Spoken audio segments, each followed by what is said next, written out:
Malheureusement, il n'y a pas d'autre solution que d'être un petit peu derrière eux, de ranger les plantes toxiques.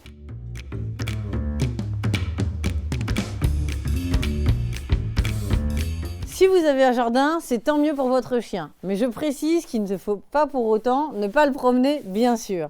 Maintenant, faites attention car dans votre jardin, il peut y avoir des plantes toxiques. D'ailleurs, la plupart le sont.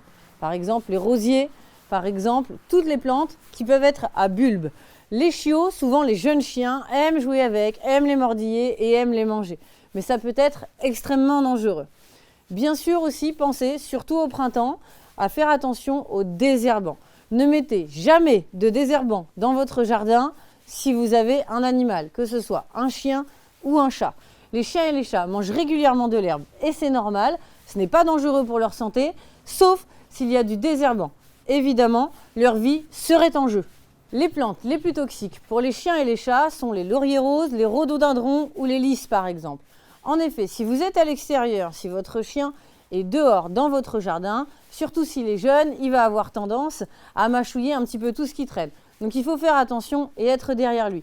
Mais normalement, s'il a accès à de l'herbe, s'il a vu sa mère régulièrement, étant plus jeune, dans le jardin, il sait quelle plante il faut manger ou pas. Évidemment, je précise, lorsqu'il est adulte. Les jeunes chiots mangent tout de toute façon. Par contre, à l'intérieur de la maison, nous avons aussi des plantes toxiques, comme le ficus ou les orchidées par exemple. Et il faut faire extrêmement attention, d'être derrière et de ne pas les laisser faire.